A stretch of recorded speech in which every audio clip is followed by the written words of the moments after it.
സാറേ, എല്ലാവരുടെ ഒരു സംശയമാണ് പാകിസ്ഥാന്റെ ആണവായുധ കേന്ദ്രം ഇന്ത്യ ആക്രമിച്ചു. രാവിലെ മുതൽ എല്ലാവരും പറയുന്നു ഇപ്പൊ ഞാൻ ഉൾപ്പെടെ പറയുന്നു ബ്രഹ്മോസ് അവിടെ എത്തി ആക്രമിച്ചു, ആക്രമണം നടന്നു എന്നൊക്കെ പറയുന്നുണ്ട്. പക്ഷേ ഇന്ത്യൻ മിലിറ്ററിയോ ഇന്ത്യൻ സർക്കാരോ ഇതിന്റെ ഒരു കൃത്യമായ സ്ഥിരീകരണം പുറത്തു വിട്ടിട്ടുമില്ല.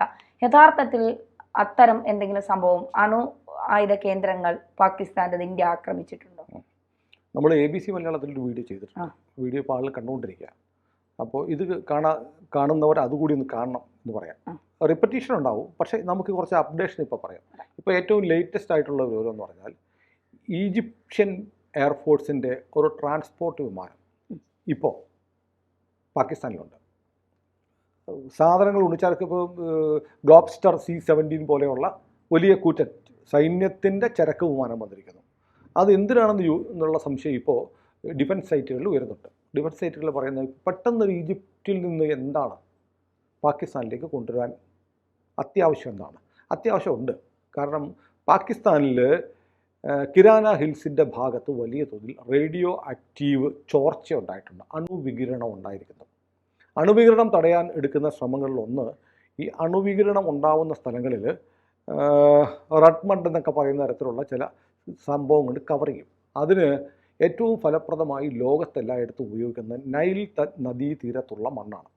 നൈൽ നദീതീരത്തുള്ള മണ്ണിൽ ബോറോൺ എന്ന് പറയുന്ന മൂലകമുണ്ട്. ബോറോൺ എന്ന് പറഞ്ഞാൽ ആറ്റമിക് നമ്പറിൽ അണുസംഖ്യയിൽ നമ്പർ 5 ആയിട്ടുള്ള മൂലകമാണ് ബോറോൺ. ഈ ബോറോൺ നമ്മുടെ ഇപ്പോൾ ആലപ്പുഴ, ആറാട്ടുപുഴ, കൊല്ലം, നീണ്ടകര മേഖലയിലുള്ള നമ്മുടെ ധാതുമണൽ, കരിമണലിൽ വലിയ തോതിൽ തോറിയമുണ്ട്. തോറിയുണ്ട്, മോണോസൈറ്റ് ഉണ്ട്, ഇൽമനൈറ്റ് ഉണ്ട്, പലതുമുണ്ട്. അതുപോലെ തോറിയ അതിനകത്താണ് ആറ്റമിക് എനർജി ഫ്യൂവലായിട്ട് ഭാവിയിൽ ഉപയോഗിക്കാവുന്ന സംഭവമാണ് തോറിയം. അപ്പം ഇങ്ങനെയുള്ള പല റേഡിയോ ആക്റ്റീവായിട്ടുള്ളതും അല്ലാത്തതുമായ മൂലകങ്ങൾ നമ്മുടെ കരിമണലിലുള്ളതുപോലെ നൈൽ നദീതീരത്തെ ഈ മണ്ണിൽ ബോറോൺ ഉണ്ട്. ബോറോൺ അണുവികിരണങ്ങളെ തടയാൻ സഹായിക്കുന്ന വസ്തുവാണ്. അപ്പോൾ ബോറോൺ അടങ്ങിയിരിക്കുന്ന നൈൽ നദീതീരത്തെ മണ്ണ് ഈ റേഡിയോ ആക്റ്റീവ് ചോർച്ചയുള്ള സ്ഥലത്തിട്ടാൽ വികിരണം തടയാൻ പറ്റുമെന്നൊരു വിശ്വാസം പൊതുവിലുണ്ട്. ലോകത്തെ പല രാജ്യങ്ങളിലും ഇത്തരം സംഭവം ചെർണോബിളിൽ കൊണ്ടുപോയിട്ടുണ്ട്. ചെർണോബിളിൽ ആണവ കേന്ദ്രം പൊട്ടിത്തെറിച്ചല്ല, പക്ഷെ അത് പൊട്ടിത്തെറിച്ച് വലിയ ദുരന്തമായിരുന്നു. ഒരു റിയാക്ടർ മുഴുവൻ തകർന്നു പോയതാണ്. അതുപോലെ നൈൽ നദീതീരത്തെ മണ്ണ് പലയിടത്തും പല റിയാക്ടറുകളിലും ചോർച്ച ഉണ്ടാകുമ്പോൾ കൊണ്ടുപോകാറുണ്ടെന്ന് പറയപ്പെടുന്നു. ഇതൊക്കെ ഞാൻ ഡിഫൻസ് സൈറ്റുകളിൽ നിന്ന് പറയുന്നതാണ്. രാവിലെ നമ്മളൊരു വീഡിയോ ചെയ്ത് അതിപ്പോൾ ആ വീഡിയോ ഇപ്പോൾ 1,00,000-ഓളം പേര് ABC കണ്ടു കഴിഞ്ഞു. അപ്പോൾ അതിൻ്റെ ഇനി അടുത്ത് നമ്മളൊന്ന് ചെയ്യുമ്പോൾ കുറച്ചുകൂടെ അപ്ഡേഷൻസ് വേണമല്ലോ. അപ്ഡേഷൻസ് വേണ്ടി ഞാൻ നോക്കിയപ്പോഴാണ് ഡിഫൻസ് സൈറ്റുകളിൽ ഈജിപ്ഷ്യൻ എയർഫോഴ്സിൻ്റെ ട്രാൻസ്പോർട്ട് വിമാനം വന്നിരിക്കുന്നു. അപ്പോൾ ചില ഊഹം പറയുന്നത് ഒരുപക്ഷെ നൈൽ നദീതീരത്തെ ഈ മണ്ണുമായിട്ട് വന്നതായിരിക്കാം. ഈ ഈജിപ്ഷ്യൻ സർക്കാരും അമേരിക്കയായിട്ട് നല്ല ബന്ധമാണ്. ഒരുപക്ഷെ അമേരിക്ക ആവശ്യപ്പെട്ട പ്രകാരം ബോറോൺ അടങ്ങിയിരിക്കുന്ന നൈൽ നദീതീരത്തെ മണ്ണുമായി ഈജിപ്ഷ്യൻ ഈ മിലിറ്ററി ട്രാൻസ്പോർട്ട് വിമാനം പാകിസ്ഥാനിലെത്തിയതാണോ എന്നൊരു സംശയം. അതാണ് ഇപ്പോൾ ഏറ്റവും ലേറ്റസ്റ്റ്. അതിൻ്റെ സ്ഥിരീകരണം വരട്ടെ, നമുക്ക് പിന്നാലെ പറയും. ഏതായാലും ഇതെങ്ങനെ ഇത് സംഭവിച്ചു എന്ന് പറഞ്ഞാൽ ഇപ്പം തന്നെ ചോദിച്ചില്ലേ, ഇന്ത്യ സർക്കാർ പറയുന്നില്ല, പാകിസ്ഥാനും പറയുന്നില്ല, ഇന്ത്യ പറയത്തില്ല എന്ന് പറയാൻ കാരണം ഒരു ആണവ രാജ്യത്തിൻ്റെ ആണവ റിയാക്ടർ മറ്റൊരു രാജ്യം, പ്രത്യേകിച്ച് ആണവശേഷിയുള്ള മറ്റൊരു രാജ്യം അടിച്ച് തകർക്കുക എന്ന് പറഞ്ഞാൽ 2ാം ലോക മഹായുദ്ധത്തിന് ശേഷം ലോകത്തൊരിടത്തും നടന്നിട്ടില്ല. നടന്നിട്ടുണ്ടോ ഇല്ല എന്ന് ഉറപ്പിച്ച് പറയാൻ പറ്റില്ല. കാരണം ഇസ്രയേൽ അവകാശപ്പെടുന്നുണ്ട് ഇറാൻ്റെയൊക്കെ ഞങ്ങൾ തകർത്തിട്ടുണ്ടെന്ന്. പക്ഷേ അതിനും എന്ന് ഇസ്രയേൽ പറഞ്ഞിട്ടില്ല. ഇങ്ങനെയുള്ള കഥകളുണ്ട്. ഒഫീഷ്യൽ കൺഫർമേഷൻ ഒരിടത്തുമില്ല. അങ്ങനെയാണെങ്കിൽ ഇന്ത്യയെ തകർത്തിട്ടുണ്ട് ഇന്ത്യക്കും പറയാൻ പറ്റില്ല. കാരണം ആണവ കേന്ദ്രങ്ങൾ അങ്ങനെ തകർക്കുന്നത് ലോകത്തിന് വലിയ അപകടം ഉണ്ടാക്കും. അപ്പോൾ റേഡിയേഷൻ പുറത്തേക്ക് വന്നു കഴിഞ്ഞാൽ അത് കാറ്റൊക്കെ അടിച്ച് പല സ്ഥലത്തേക്കും പോകാം, സമീപത്തുള്ള പല രാജ്യങ്ങളെയും ബാധിക്കും. അതുകൊണ്ട് ന്യൂക്ലിയർ ഫെസിലിറ്റിയെ അറ്റാക്ക് ചെയ്യാതിരിക്കുക എന്നുള്ളത് വളരെ പ്രധാനപ്പെട്ട കാര്യമാണ്. അപ്പോൾ ഇറാനെ ആക്രമിക്കുന്ന സമയത്ത് ഇസ്രയേലിനോട് അമേരിക്ക പറഞ്ഞിരുന്നു എന്താണ്, ന്യൂക്ലിയർ ഫെസിലിറ്റിയെ ഒഴിവാക്കിയിട്ട് വേണം ആക്രമിക്കാനെന്ന് പറഞ്ഞു. ഇറാന് ആണവ കേന്ദ്രങ്ങൾ ഉണ്ടാവരുന്ന അമേരിക്കയും ഇസ്രയേലും ആഗ്രഹിക്കുന്നുണ്ടെങ്കിൽ പോലും ബൈഡൻ സർക്കാർ അന്ന് വിലക്കിയിരുന്നു. ട്രംപ് പറഞ്ഞ് അവിടെ തന്നെ അടിയിടാന്ന് പറയുകയും ചെയ്തു. അന്ന് ട്രംപ് പ്രസിഡന്റ് ആയിരുന്നില്ല. ഇപ്പോൾ പ്രസിഡന്റ് ആയിരിക്കുമ്പോൾ ട്രംപ് അത് പറയുമോ? ഇല്ല. കാരണം ട്രംപ് ഇപ്പോൾ ഇറാൻ്റെ ആളുകളെ വിളിച്ച് ചർച്ച ചെയ്തുകൊണ്ടിരിക്കുക. വേണേ അമേരിക്കയ്ക്ക് അടിച്ചു കളഞ്ഞാൽ പോരെ. പക്ഷേ അത് വലിയ ദുരന്തമായിരിക്കും. ഒരു റിയാക്ടർ തകർത്താൽ അത് ലോകത്തെ മുഴുവൻ ബാധിക്കുന്ന തരത്തിലേക്ക് റേഡിയേഷൻസ് ഉണ്ടാവാം. അപ്പോൾ ഇപ്പോൾ അതുകൊണ്ട് തന്നെ ഒരു രാജ്യവും പറയത്തില്ല. ഇപ്പോൾ ഒരു പക്ഷേ ഇപ്പോൾ കേൾക്കുന്നത് ഇവിടെ കിരാന ഹിൽസിൻ്റെ ഭാഗത്തുള്ള പാകിസ്ഥാൻ്റെ ആണവ കേന്ദ്രങ്ങൾ, ആണവ പരീക്ഷണ കേന്ദ്രമല്ല, ന്യൂക്ലിയർ റിയാക്ടർ അല്ല, സ്റ്റോക്ക് പൈൽസ് എന്ന് പറയും. അതായത് സിമ്പിൾ, അതിന് ടെക്നിക്കലി ഒന്നും പോകണ്ട. സ്റ്റോക്ക് പൈൽസ് എന്ന് പറഞ്ഞാൽ അവിടെ ഇരിക്കുന്ന ആണവ ബോംബ്, ആ ആണവ ബോംബ് എടുത്തിട്ട് പോക്കറ്റിട്ട് പോകാൻ പറ്റൂലല്ലോ, അതെടുത്ത് മിസൈലിൻ്റെ അറ്റത്ത് ഘടിപ്പിക്കണം, വാർ ഹെഡ്സ് ഘടിപ്പിക്കണം. ഈ ജോലി അത്ര എളുപ്പമല്ല, വളരെ സങ്കീർണമായ ജോലിയാണ്. ആ ജോലി ചെയ്യുന്ന സ്ഥലം, ആ സ്റ്റോക്ക് പൈൽസ് എന്ന് പറഞ്ഞാൽ ഈ സാധനങ്ങൾ സംഭരിച്ച് വെക്കുന്ന സ്ഥലങ്ങളാണ്. അത് ചിലപ്പോൾ ഭൂമിക്കടിയിലാകാം, വലിയ മലകൾ തുറന്നിട്ടാവും. ഇറാൻ്റെ നദാംസ്, ഫോർദോ എന്നൊക്കെ പറയുന്ന ആണവ പരീക്ഷണ കേന്ദ്രങ്ങൾ ഇരിക്കുന്നത് വലിയ മലകൾ തുരന്ന്, മലകൾ മുകളിൽ നിന്ന് തുരന്ന് അടിയിലേക്ക് പോയിട്ടാണ് വെച്ചിരിക്കുന്നത്. കാരണം ഒരു സ്ഫോടനം ഉണ്ടായാൽ അത്രയും നാശം കുറഞ്ഞിരിക്കണം, അണുവികിരണം അത്രയും കുറച്ചേ പുറത്തേക്ക് പോകാവുള്ളൂ എന്നൊക്കെ കരുതിയിട്ടാണ് വെക്കുന്നത്. ഇപ്പോൾ നമ്മൾ കഴിഞ്ഞ ഇറാനിൽ ഇസ്രയേൽ വിമാനങ്ങൾ, 100-ലേറെ വിമാനങ്ങൾ പോയി ആക്രമണം നടത്തിയപ്പോൾ അവരുടെ പ്രാച്ചിൻ എന്ന് പറയുന്ന ഒരു ആണവ കേന്ദ്രം തകർന്നിരുന്നു. അത് ഇസ്രയേലും പറഞ്ഞില്ല, ഇറാനും പറഞ്ഞില്ല.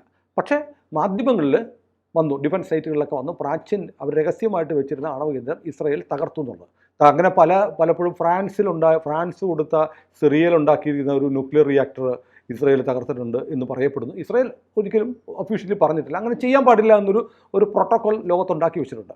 ഇപ്പോൾ ഇവിടെ സംഭവിച്ചിരിക്കുന്നത്, ഇതിപ്പോൾ ആരും പറഞ്ഞില്ലെങ്കിലും എങ്ങനെ ലോകം മുഴുവൻ ഇപ്പോൾ ചർച്ച ചെയ്യാനുള്ള കാരണം, ഇന്നലെ അമേരിക്കയുടെ ഒരു ന്യൂക്ലിയർ ഓഡിറ്റ് എയർക്രാഫ്റ്റ്, അമേരിക്കയുടെ സൈനിക കേന്ദ്രമായ നൂർഖാൻ ബേസ് എന്ന് പറയുന്ന അസിം മുനീർ ഇരിക്കുന്ന പാകിസ്ഥാൻ്റെ സൈനിക തലവനായ അസിം മുനീറിൻ്റെ മിലിറ്ററി ഇൻസ്റ്റലേഷൻ അവിടെയാണ്. അവിടെ അതിൻ്റെ മുകളിലൂടെ, അതിൻ്റെ സമീപത്തേക്ക് അമേരിക്കയുടെ ഒരു വിമാനം പറക്കുന്നതായി ഫ്ലൈറ്റ് റഡാർ എന്ന് പറഞ്ഞൊരു സൈറ്റുണ്ട്. ഈ ഫ്ലൈറ്റ് റഡാർ സൈറ്റിൽ കയറി നോക്കിയാൽ ലോകത്തെ എല്ലാ വിമാനങ്ങളും പറക്കുന്ന നമുക്ക് കാണാൻ പറ്റും. നമ്മൾ ഗൂഗിൾ എർത്ത് നോക്കുന്ന പോലെ ഇങ്ങനെ മാറ്റി നോക്കിയാൽ ഓരോ രാജ്യത്തിൻ്റെ മുകളിലൂടെ ഏതെല്ലാം വിമാനങ്ങൾ പറക്കുന്നറിയാം. പറക്കുന്ന ഓരോ വിമാനത്തിനും ഓരോ കോഡ് നെയിമുകളുണ്ട്. ഒരു കോഡ് നെയിമുണ്ട്, ഒരു സീരിയൽ നമ്പറുണ്ട്. അതെടുത്ത് നമ്മൾ എക്സ്പാൻഡ് ചെയ്ത് നോക്കിയാൽ നമുക്ക് അതിൻ്റെ ഡെസ്റ്റിനേഷൻ അറിയാം, എവിടെ നിന്ന് അങ്ങോട്ട് പോകുന്നു, ഏത് വിമാനമാണെന്ന് അറിയാം. പക്ഷേ നമ്മൾ റാണയെ കൊണ്ടുവന്നില്ലേ, റാണയെ കൊണ്ടുവന്നപ്പോൾ ആദ്യം പറഞ്ഞു ഇന്ത്യൻ എയർഫോഴ്സിൻ്റെ വിമാനത്തിലാണ് കൊണ്ടുവരുന്നത്. നമ്മുടെ രാജ്യം ഒഫീഷ്യലി പറഞ്ഞു എയർഫോഴ്സ് വിമാനത്തിലാണ്, റഫേൽ പോയിട്ടാണ് റാണയെ കൊണ്ടുവരുന്നതൊക്കെ പറഞ്ഞു. പക്ഷേ കൊണ്ടുവന്നത് വിയന്നയിൽ നിന്ന് നമ്മളൊരു വിമാനം വാടകയ്ക്കെടുത്ത് അതിൻ്റെ കോഡ് ഹൈഡ് ചെയ്തിട്ടാണ് കൊണ്ടുവന്നത്. കാരണം പല രാജ്യങ്ങളുടെ, ഈവൻ പാകിസ്ഥാൻ്റെ പോലും മുകളിൽ കൂടെ റാണയെ കൊണ്ടുവരേണ്ടി വരും. അപ്പോൾ ഈ വിമാനത്തിൽ റാണയെ കൊണ്ടുവരുന്ന വിമാനമാണെന്നറിഞ്ഞാൽ, റാണയെ പോലെയുള്ള വലിയ നിർണായകമായ തെളിവുകൾ പാകിസ്ഥാൻ്റെ മുംബൈ ഭീകരാക്രമണത്തിലെ പങ്ക് വെളിപ്പെടുത്താൻ കഴിയുന്ന ആളെ കിട്ടിയാൽ പാകിസ്ഥാൻ ചിലപ്പം ആ വിമാനം തകർത്താലോ എന്ന് ഭയന്നിട്ടൊക്കെയാണ് ചെയ്യുന്നത്, സെക്യൂരിറ്റി റീസൺ കൊണ്ടാണ്. അങ്ങനെ ഈ ഒരു വിമാനം ഈ നൂർഖാൻ എയർബേസിൻ്റെ മിലിറ്ററി ഇൻസ്റ്റലേഷൻ്റെ മുകളിലൂടെ പറക്കുന്നതായിട്ട് ഈ ഫ്ലൈറ്റ് റഡാറിൽ നിരീക്ഷിച്ച ചിലർ കണ്ടു. അവർ ആ വിമാനത്തിൻ്റെ നമ്പർ നോക്കി. വിമാനത്തിൻ്റെ നമ്പർ N111HEX COD, പിന്നെ കോഡെന്ന് പറയുന്നത് A03192. അങ്ങനെയാണ് ഇതിൻ്റെ കോഡ് കണ്ടത്. പിന്നീട് ആ കോഡ് ഡിക്കോഡ് ചെയ്തപ്പോൾ ആ വിമാനം SSHAH 75 എന്ന് പറയുന്നൊരു വിമാനമാണെന്ന് ഐഡൻറ്റിഫൈ ചെയ്തു. അത് WC കാറ്റഗറിയിൽപ്പെടുന്ന ഒരു അമേരിക്കൻ വിമാനമാണ്. അത് ഈ പറയുന്നത് പോലെ കോസ്റ്റൽ ഫീനിക്സ് എന്ന പേര് വിളിക്കുന്ന ഒരു വിമാനമാണെന്ന് ഐഡൻറ്റിഫൈ ചെയ്തു. അതിനെ ന്യൂക്ലിയർ സ്നിഫർ എന്നാണ് പറയുന്നത്. ന്യൂക്ലിയർ സ്നിഫർ എന്ന് പറഞ്ഞാൽ സ്നിഫർ ഡോഗില്ലേ, മണം പിടിക്കുന്ന പട്ടി, അതായത് എവിടെയെങ്കിലും കുറ്റകൃത്യം കാണുന്നതാണ് മണം പിടിച്ച് പോകുന്ന പട്ടി. സ്നിഫർ ഡോഗുകൾ, മണം പിടിക്കുന്ന നായകളെ പോലെ എവിടെയെങ്കിലും അണുവികിരണ ചോർച്ചയുണ്ടെങ്കിൽ അത് കണ്ടുപിടിക്കാൻ വേണ്ടി ഉപയോഗിക്കുന്ന വിമാനമാണ് അമേരിക്കയിലേക്ക് വന്നിരിക്കുന്നത്. ഈ ഫ്ലൈറ്റ് റഡാർ സെർച്ച് ചെയ്ത് ആളുകൾ കണ്ടെത്തി. അപ്പോൾ അവർ സോഷ്യൽ മീഡിയയിൽ എക്സിലൊക്കെ പോസ്റ്റ് ചെയ്ത്, എന്തിനാണ് അമേരിക്കയുടെ ഈ പറയുന്ന ന്യൂക്ലിയർ എമർജൻസി സപ്പോർട്ട് എയർക്രാഫ്റ്റ്, ആണവ അടിയന്തരാവസ്ഥ ഉണ്ടായാൽ സഹായിക്കാൻ വേണ്ടിയുള്ള വിമാനം പാകിസ്ഥാനിൽ വന്നിരിക്കുന്നത്? അതാണ് വലിയ ചോദ്യം വന്നത്. അപ്പോഴാണ് ഇന്ത്യ ഒരു ലിസ്റ്റ് പുറത്തുവിട്ട. ഇന്ത്യയുടെ ഭാഗത്തു നിന്ന് ഡിഫൻസ് സൈറ്റുകളിൽ വന്നു. ഇന്ത്യ ഏതെല്ലാം സ്ഥലങ്ങളിൽ നമ്മുടെ ഹൈപ്പർസോണിക് മിസൈലായ ബ്രഹ്മോസ് ഉപയോഗിച്ച് ആക്രമണം നടത്തി. അതിൽ സർഗോദ എന്ന് പറയുന്നൊരു സ്ഥലമുണ്ട്. സർഗോദ എന്ന് പറയുന്ന സ്ഥലത്താണ് ഈ കിരാന മലനിരകളുള്ളത്. ഈ കിരാന മലനിരകളിലാണ് ഇപ്പോൾ അണുവികിരണം കാണപ്പെടുന്നത്. അപ്പോൾ കിരാന മലനിരകളിൽ അണു ആയുധത്തിൻ്റെ സാന്നിധ്യമുണ്ട്, അല്ലെങ്കിൽ അണുവികിരണം, റേഡിയേഷൻ വളരെ വ്യാപകമായി കണ്ടെത്തി. അപ്പോൾ അതുണ്ടായിരിക്കുന്നത് സർഗോദയിലേക്ക് ബ്രഹ്മോസ് മിസൈൽ ഹിറ്റ് ചെയ്തതിന് ശേഷമാണ്. ആ സർഗോദയിൽ തന്നെയാണ് ഇരിക്കുന്നത് നൂർഖാൻ ബേസും ഉള്ളത്. നൂർഖാൻ ബേസ് തടഞ്ഞു, സർഗോദ ഹിറ്റ് ചെയ്തു, കിരാന ഹിൽസിൽ അണുവികിരണം പുറത്തു വന്നു. അപ്പോൾ എങ്ങനെ വരും അണുവികിരണം? അണുവികിരണം പുറത്തു വരണമെങ്കിൽ അവിടെ അണുവായുധ ശേഷിയുള്ള എന്തെങ്കിലും സാധനം ഉണ്ടാവണം, റേഡിയോ ആക്ടിവിറ്റിയുള്ള എന്തെങ്കിലും ഉണ്ടാവണം. പാകിസ്ഥാനിൽ അവിടെ റേഡിയോ ആക്റ്റീവ് മെറ്റീരിയലുള്ള മൈൻസ് ഒന്നുമില്ല. അപ്പോൾ സ്വാഭാവികമായും പാകിസ്ഥാൻ്റെ ആണവ ആയുധങ്ങൾ രഹസ്യമായി സൂക്ഷിച്ചു വെച്ചിരുന്ന ഒരു സ്റ്റോക്ക് പൈൽസ് സൂക്ഷിച്ചിരുന്ന സ്ഥലമാണ് കിരാന ഹിൽസിൻ്റെ ഭാഗമെന്ന് വ്യക്തമായി.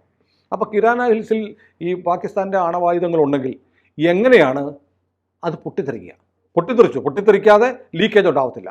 പൊട്ടിത്തെറിക്കണമെങ്കിൽ ഈ പറഞ്ഞതുപോലെ ഈ ആണവായുധങ്ങൾ സ്റ്റോക്ക് പൈൽസ് എടുത്ത് മിസൈലുകളുടെ വാർഹെഡിൽ ഘടിപ്പിക്കണം. വാർഹെഡിൽ ഘടിപ്പിക്കുന്ന സമയത്ത് ടെക്നിക്കലി വീഴ്ച പറ്റിയാൽ അത് പൊട്ടിത്തെറിക്കുമ്പോൾ ന്യൂക്ലിയർ ഫ്യൂഷൻ ഉണ്ടാകുമ്പോഴത്തേക്ക് എനർജി, ആറ്റോമിക് റേഡിയേഷൻസ് പുറത്തു വരും, സ്ഫോടനം ഉണ്ടാകും. ഇപ്പോൾ കിരാന ഹിൽസിൽ നടക്കുന്ന സ്ഫോടനത്തിൽ അവിടെ മുഴുവൻ കത്തിയെരിയുന്ന തീജ്വാലകൾ ഉയരുന്ന വീഡിയോ ഒക്കെ വന്നിട്ടുണ്ട്, ലഭ്യമായിട്ടുണ്ട്. അപ്പോൾ റേഡിയോ ആക്ടിവിറ്റി ഉണ്ടാവാനുള്ള ആദ്യത്തെ കാരണം ഇത് വാർഹെഡ്സ് സ്റ്റോക്ക് പൈൽസുമായി ഘടിപ്പിക്കുന്ന സമയത്തുണ്ടാകുന്ന വീഴ്ച. പക്ഷെ അതൊന്നും വെറുതെ സാധാരണക്കാരെ ചുമട്ടുതൊഴിലാളി കൊണ്ടൊന്നും അല്ല ചെയ്യുന്നത്. ശാസ്ത്രജ്ഞന്മാരും ഹൈലി ക്വാളിഫൈഡ് ആയിട്ടുള്ള ടെക്നീഷ്യൻസുമാണ് ചെയ്യുന്നത്. അതൊക്കെ പാകിസ്ഥാനുണ്ട്. ഇപ്പോൾ ഇറാൻ്റെയും ചൈനയുടെയൊക്കെ സഹായം കിട്ടിയിട്ടുണ്ടാകും ഇവർക്ക് ചെയ്യാൻ വേണ്ടിയിട്ട്. അങ്ങനെയാണ് ഘടിപ്പിക്കുക. അപ്പോൾ അവിടെ ഒരു വീഴ്ച സംഭവിക്കാനുള്ള സാധ്യത വളരെ കുറവാണ്. പാകിസ്ഥാനായതുകൊണ്ട് ചിലപ്പോൾ സംഭവിക്കുമായിരിക്കാം. പക്ഷേ രണ്ടാമത്തെ സാധ്യതയാണ് പ്രബലമായി ഇപ്പോൾ പ്രതിരോധ സൈറ്റുകൾ പറയുന്നത്. അതായത് അവിടെ സ്റ്റോക്ക് പൈൽ സൂക്ഷിച്ചിരിക്കുന്ന സ്ഥലത്ത് ശത്രുവിൻ്റെ ആക്രമണം ഉണ്ടായി. ആരാ ശത്രു? പാകിസ്ഥാൻ്റെ ഇന്ത്യ. സ്റ്റോക്ക് പൈൽസ് അവിടെ ഉണ്ടെന്ന് തിരിച്ചറിഞ്ഞിട്ട് അവിടെ ഹിറ്റ് ചെയ്തിട്ടുണ്ട്. ഹിറ്റ് ചെയ്യുന്നതിൻ്റെ ഭാഗമായി ഈ പറയുന്ന ഭൂമിക്കടിയിൽ രഹസ്യമായി സൂക്ഷിച്ചിരിക്കുന്ന ആണവ കുന്തമുനകൾ, യുദ്ധമുനകൾ തകർക്കപ്പെട്ടിട്ടുണ്ട്. അങ്ങനെ ഒരെണ്ണം തകർന്നാൽ മതി, ബാക്കിയുള്ളതും തകർന്നു പോകും. ഭൂമിക്കടിയിലായതുകൊണ്ട് വലിയ നാശനഷ്ടങ്ങൾ ഉണ്ടാവത്തില്ല, പുറത്തേക്ക് റേഡിയേഷൻ മാത്രമേ ഉള്ളൂ. ഭൂമിക്കടിയിൽ ഇത് തകർന്നു എന്നത് എന്താണ് ഉറപ്പ്?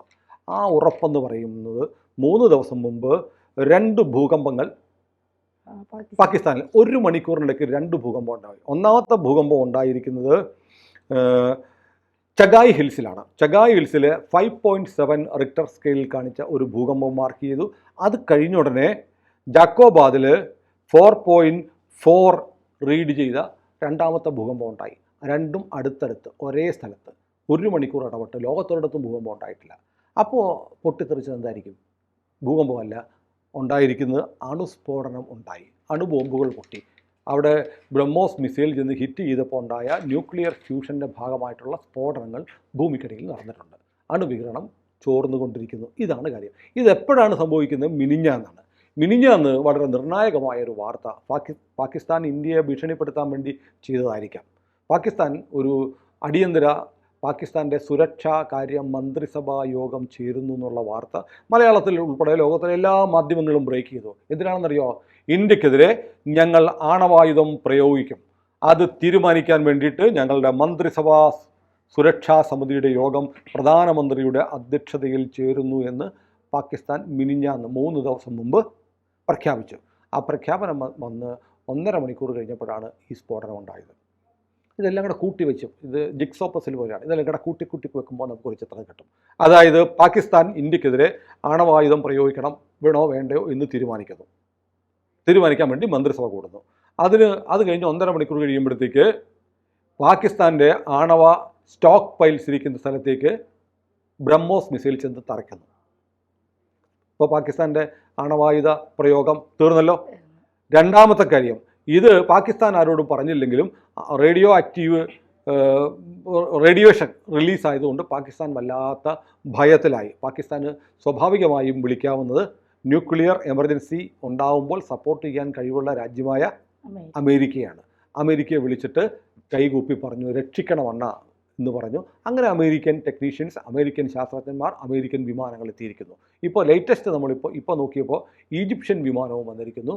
എന്തൊക്കെയോ സംഭവിക്കുന്നുണ്ട്. അപ്പോൾ ഏതായാലും ഈ ന്യൂക്ലിയർ ആയുധം ഉണ്ട് എന്ന് പറയുന്ന പാകിസ്ഥാന്, അത് വെച്ച് നിരന്തരം നമ്മളെ എടുത്ത് താങ്ങും എന്ന് പറയുന്ന പാകിസ്ഥാന്, അവരുടെ കയ്യിലിരുന്ന സാധനം കയ്യിലിരുന്ന് പൊട്ടി എന്ന് പറയുന്ന ഒരവസ്ഥ ഉണ്ടായി. ഇന്ത്യ പറയുന്നത്, ഇന്ത്യ ഈ കിരാന ഹിൽസിൽ ഈ പറയുന്ന പർട്ടിക്കുലർ ന്യൂക്ലിയർ സൈറ്റിലേക്ക് ഹിറ്റ് ചെയ്തിട്ടുണ്ടോ എന്നറിയില്ല. പല ഡിഫൻസ് സൈറ്റുകളും പറയുന്നത് അത് എവിടെയാണെന്ന് കൃത്യമായി ഇന്ത്യ മനസ്സിലാക്കി. അതാണ് ഇന്ത്യയുടെ ബുദ്ധി. നമ്മുടെ റോയും നമ്മുടെ ഇൻ്റലിജൻസും കൃത്യമായി എവിടെയാണ് ഇവൻ ഇന്ത്യക്കെതിരെ ഉപയോഗിക്കാനുള്ള ആയുധങ്ങൾ കരുതി വെച്ചിരിക്കുന്നത് കൃത്യമായി മനസ്സിലാക്കി അത് ഉപയോഗിക്കണോ വേണ്ടയോ എന്ന് തീരുമാനിക്കാൻ മന്ത്രിസഭയുടെ സുരക്ഷാ സമിതി കൂടാൻ തീരുമാനിക്കുന്ന സമയത്ത് തന്നെ നമ്മൾ അവിടെ ഹിറ്റ് ചെയ്തു. അവിടെ ഹിറ്റ് ചെയ്ത് നമ്മൾ അതിൻ്റെ എൻട്രി ഗേറ്റിൽ ഹിറ്റ് ചെയ്തു എന്നാണ് ഇപ്പോൾ പറയുന്നത്. എൻട്രി ഗേറ്റിൽ ഇപ്പം ധന്യ അവിടെ ഇരിക്കുന്നു. ധന്യക്കെട്ട് എനിക്ക് വേണേൽ നേരിട്ട് വന്ന് ധന്യക്കെട്ട് ഒരു അടി തരാം. പക്ഷേ എനിക്ക് ഇവിടെ ഇരുന്ന് നമ്മൾ ഒഴിക്കുന്ന ഈ ഡസ്ക് വേണമെങ്കിൽ എടുത്ത് ധന്യയുടെ ദേഹത്തേക്ക് മറിച്ചുവിടാം. രണ്ടും ആഘാതം ഒരുപോലെ ആയിരിക്കും അല്ലേ? ധന്യ അവിടെ നിന്ന് ഉരുണ്ട് വീണാൽ മതി, താഴെ വീണ് തലയടിച്ച് വീണമെന്ന് എനിക്ക് ഉദ്ദേശമുള്ളൂ. അതുപോലെ നമ്മൾ എന്ത് ചെയ്യുന്നു, വളരെ മാരകമായ ആണവായുധങ്ങൾ ഇരിക്കുന്ന സ്ഥലത്തിന് തൊട്ടടുത്ത് നമ്മൾ ഹിറ്റ് ചെയ്യുന്നു. ഹിറ്റ് ചെയ്യുമ്പോൾ അതിൻ്റെ ആഘാതം കൊണ്ട് ഈ ഭൂമിക്കിട്ടിരിക്കുന്ന സാധനത്തിന് സ്ഫോടനം ഉണ്ടാകുന്നു. ഇതാണ് ഇപ്പോൾ സംഭവിച്ചതെന്ന് പറയപ്പെടുന്നത്. ഏതായാലും നമുക്ക് ഈ പറയുന്ന പോലെ ഈ ആണവായുധം ഈ മന്ത്രിസഭാ യോഗം ചേർന്നാൽ, ഇപ്പം അന്ന് സുരക്ഷാ മന്ത്രിസഭാ യോഗം ചേർന്നിട്ട് ഇന്ത്യക്ക് നേരെ ആണവായുധം പ്രയോഗിക്കാൻ തീരുമാനിച്ചിരുന്നു എന്ന് പറയുക. തീരുമാനിച്ചാൽ ഉടനെ ഒരു ബട്ടൺ ഇട്ടാൽ ഉടനെ ആണവായുധം പറന്നു വരത്തില്ല. അങ്ങനെ ലോകത്തൊരു രാജ്യവും ആണവായുധങ്ങൾ വാർഹെഡായിട്ട് പിടിപ്പിച്ചിട്ട് വെച്ചിട്ടില്ല എന്നാണ് പൊതുവിൽ വിശ്വസിക്കപ്പെടുന്നത്. കാരണം അത് ശ്രമകരമായ ജോലിയാണ്, അത് അപകടകരമാണ്. അറിയാതെ ചിലപ്പോൾ പോവാം. മുമ്പൊരിക്കൽ ഇതുപോലെ ഉണ്ടായിരുന്നു. അതായത് അമേരിക്കയും സോവിയറ്റ് യൂണിയനും തമ്മിൽ ശീതസമരം നിൽക്കുന്ന സമയത്ത് ഒരു തെറ്റായ ഒരു കമ്പ്യൂട്ടർ വാണിംഗ് സോവിയറ്റ് യൂണിയനിൽ വന്നു. അതായത് അമേരിക്ക ആണവായുധം പ്രയോഗിക്കാൻ പോകുന്നു എന്നുള്ളൊരു മെസ്സേജ് സോവിയറ്റ് യൂണിയൻ്റെ കമ്പ്യൂട്ടറിൽ വന്നു. സോവിയറ്റ് യൂണിയൻ ഉടനെ തന്നെ ബ്രഷ്നേവിൻ്റെ കാലത്തെ മറ്റാണ്, ഉടൻ തന്നെ സോവിയറ്റ് യൂണിയൻ്റെ ആണവായുധങ്ങളും റെഡിയാക്കി നിർത്താൻ പറഞ്ഞു. വന്നത് അമേരിക്ക ആണവായുധം പ്രയോഗിച്ചു എന്നുള്ള മെസ്സേജാണ് വന്നത്. അത് കേട്ട് അപ്പോൾ തന്നെ സോവിയറ്റ് യൂണിയനും തിരിച്ചടിച്ചിരുന്നെങ്കിലോ? പക്ഷേ ആ മെസ്സേജ് ഫേക്ക് ആയിരുന്നു, കമ്പ്യൂട്ടറിൽ വന്നൊരു എററായിരുന്നു. അങ്ങനെയൊക്കെ സംഭവിക്കുക. അതിനുശേഷം പല രാജ്യങ്ങളും ഈ വാർഹെഡ് സെപ്പറേറ്റ് ചെയ്ത് വെക്കുക. ആവശ്യം വരുമ്പോൾ ഇത് ഫിറ്റ് ചെയ്യാണ്. ഇത് ഫിറ്റ് ചെയ്യൽ എന്ന് പറഞ്ഞാൽ നമ്മൾ പേനയുടെ ക്യാപ്പ് ഇടുന്ന പോലെ വെക്കാൻ പറ്റില്ല. അതിന് ടൈം എടുക്കും. മിനിമം 1.5-2 മണിക്കൂർ എടുക്കും ഈ സ്റ്റോക്ക് പൈൽസ് എടുത്ത് മിസൈലുകൾ ഘടിപ്പിക്കാൻ. അപ്പോൾ ഇന്ത്യ എടുത്ത ആ സമയമാണ്. ഇവർ മന്ത്രിസഭാ യോഗം കൂടുന്നു, മന്ത്രിസഭാ യോഗം ഓക്കെ പറഞ്ഞാലും ഇനി 1-1.5 മണിക്കൂർ എടുക്കും ഇത് ഫിറ്റ് ചെയ്ത് നമുക്ക് ടൈക്കാൻ. അതിനു മുമ്പ് നമ്മൾ ഹിറ്റ് ചെയ്തേക്കാം. അവൻ ഫിറ്റ് ചെയ്യുന്നതിന് മുമ്പ് നമ്മൾ ഹിറ്റ് ചെയ്തു. അതിൻ്റെ ഭാഗമായിട്ടാണ് ഇപ്പോൾ സംഭവിച്ചതെന്നാണ് പറയുന്നത്. പിന്നെ ഈ പറയുന്നതൊക്കെ തള്ളാണോ എന്ന് ചോദിച്ചാൽ നമുക്കൊന്നും പറയാനില്ല. ഇതിൻ്റെയൊക്കെ ഡോക്യുമെൻറ്റ്സ് ഉണ്ട്. നേരത്തെ പറഞ്ഞ പോലെ അമേരിക്കയുടെ വിമാനം ന്യൂക്ലിയർ സ്നിഫർ അവിടെ പറക്കുന്നതിൻ്റെ ഫ്ലൈറ്റ് റഡാറിലെ ചിത്രങ്ങളുണ്ട്. അവിടെ ഇറങ്ങിയതിൻ്റെ ഡീറ്റെയിൽസ് ഉണ്ട്, ഭൂകമ്പത്തിൻ്റെ ഡീറ്റെയിൽസ് ഉണ്ട്. ഇതൊക്കെ വെച്ചിട്ട് നമുക്ക് വിശ്വസിക്കത്തരവുള്ളൂ. അല്ലാതെ അമേരിക്കയോ ഇന്ത്യയോ പാകിസ്ഥാനോ ഇത് സ്ഥിരീകരിക്കാൻ പോകുന്നില്ല. ഇങ്ങനെയാണ് ലോകത്തെല്ലാ ആണവ ആയുധങ്ങളുമായി ബന്ധപ്പെട്ട ആണവ സൈറ്റുകളുടെ നേരെ നടന്ന അറ്റാക്കിൻ്റെ എല്ലാം കാര്യത്തിലും ഒരു രാജ്യവും അത് കൺഫസ് ചെയ്യുകയോ ഏറ്റെടുക്കുകയോ ചെയ്തിട്ടില്ല. അപ്പോൾ ഏതായാലും ഇന്ത്യയെ സംബന്ധിച്ച് ഈ ഓപ്പറേഷൻ സിന്ദൂറിൽ ഏറ്റവും വലിയ നേട്ടം ഞാൻ വിശ്വസിക്കുന്നു കിരാന ഹിൽസിലെ പാകിസ്ഥാൻ്റെ ആണവ കേന്ദ്രങ്ങൾ നമ്മൾ അടിച്ച് തകർത്തു. അത് ലോക ചരിത്രത്തിൽ ആണവശേഷിയുള്ള ഒരു രാജ്യം മറ്റൊരു ആണവശേഷിയുള്ള രാജ്യത്തിനെതിരെ അത് പ്രയോഗിക്കുകയും അതിനുശേഷം വിതിൻ 48 hours അതിൽ ഒരു ആണവ രാജ്യം ഞങ്ങളിനി യുദ്ധത്തിനില്ല എന്ന് പറഞ്ഞ് കീഴടങ്ങുകയും ചെയ്തു എങ്കിൽ അത് ഇന്ത്യയും പാകിസ്ഥാനും തമ്മിലുള്ള ഇപ്പോഴത്തെ ഓപ്പറേഷൻ സിന്ദൂരാണ്. എന്തുകൊണ്ടാണ് പാകിസ്ഥാൻ DGMOയെ നമ്മളെ വിളിച്ച് സംസാരിച്ചത്, അല്ലെങ്കിൽ ട്രംപ് വഴി ഇടപെട്ട് എങ്ങനെയെങ്കിലും യുദ്ധം അവസാനിപ്പിക്കണമെന്ന് പാകിസ്ഥാൻ മുന്നോട്ട് വന്നത്, സന്നദ്ധമായത് എന്നതിൻ്റെ ഉത്തരം ഒന്ന് മാത്രമാണ്: പാകിസ്ഥാൻ്റെ അണുവായുധ ശേഷി ഇല്ലാതായിരിക്കുന്നു.